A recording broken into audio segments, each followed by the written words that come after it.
میرے بھائیو، جو صبر اور تقوی سے کام لیتا ہے اللہ اسے کبھی ضائع نہیں کرتا ہے۔ سارے قرآن کی تعلیمات ایک جملہ من یتق ویصبر، من یتق ویصبر، جو تقوی اور صبر کا دامن تھام لیتا ہے وہ کبھی ضائع نہیں ہوتا ہے۔ تقوی میں اشارہ تھا زلیخا کے قصے کی طرف کہ تقوی پہ اس سے بڑا وار کوئی نہیں ہو سکتا تھا، تو اس کو سہ کر سلامت رہے کوہ کاف کی طرح اور ہمالیہ پہاڑ کی طرح۔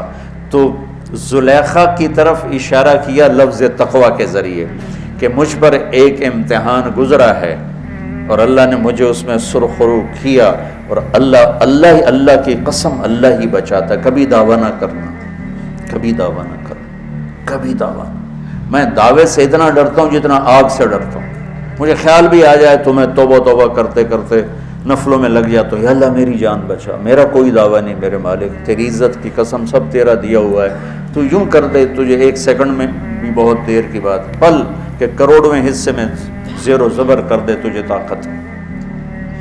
تو من یتق تقوی، گناہوں سے بچنا، تو زلیخا کا قصہ اس میں فٹ ہوتا ہے۔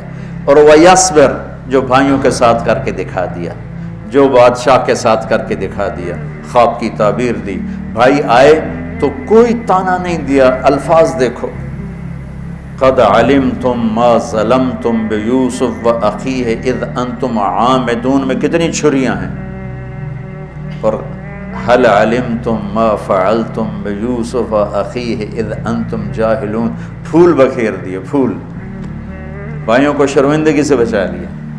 اور جب یعقوب علیہ السلام واپس آئے اور پہنچے تو جب کارگزاری سنانے لگے بھائیوں کے سامنے تو پچھلی ساری کٹ کر کے کہا اذ اخرجنی من السجن وجاء بکم من البدو من بعد ان نزغ الشیطان بین اخوتی ان ربی لطیف لما یشاء۔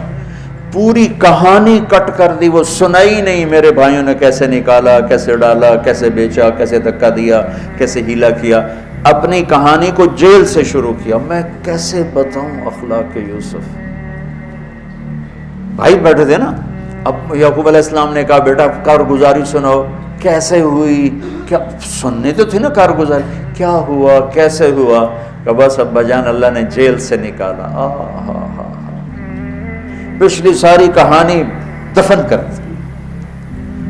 قد احسن بی ربی، یعقوب علیہ السلام کو کارگزاری سنانے لگے۔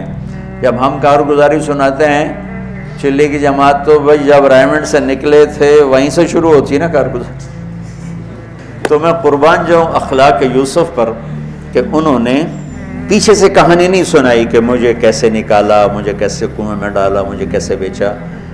قد احسن بی، ابا جان بس اللہ نے بڑا کرم کیا، اللہ نے مجھے جیل میں ڈال دیا تھا مصر والوں نے، تو مجھے اللہ نے جیل سے نکالا اور اللہ آپ کو وہاں سے کنعان سے میرے پاس لے کر آ گیا۔ یہ سب میرے رب کا اور میرے مولا کا کرم ہے، اپنے بھائیوں کو شرمندہ ہونے سے بچا دیا۔ اللہ مجھے ان اخلاق کا ذرہ دے دے، اللہ آپ کو ان اخلاق کا ذرہ دے دے۔ اللہ کی قسم آپ کو کوئی پکڑ نہیں سکے گا عبادات اور علم کے ذریعے سے، یہ سارے دھرے رہ جائیں گی۔ عبادات، نفلی عبادات اور نفلی ذکر، اذکار، تسبیحاں، مراقبے، اخلاق ایسا اتنا تیز رفتار راکٹ ہے کہ اس کو کوئی نہیں پکڑ سکتا۔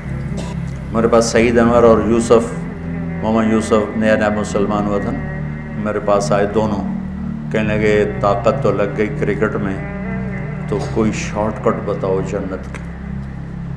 تو میں نے تھوڑی سی اخلاق کی بات کی، میں نے کہا یہ کر لو، کہنے لگا نہیں یہ تو مشکل ہے، کوئی اور بتا، یہ تو مشکل سبق ہے۔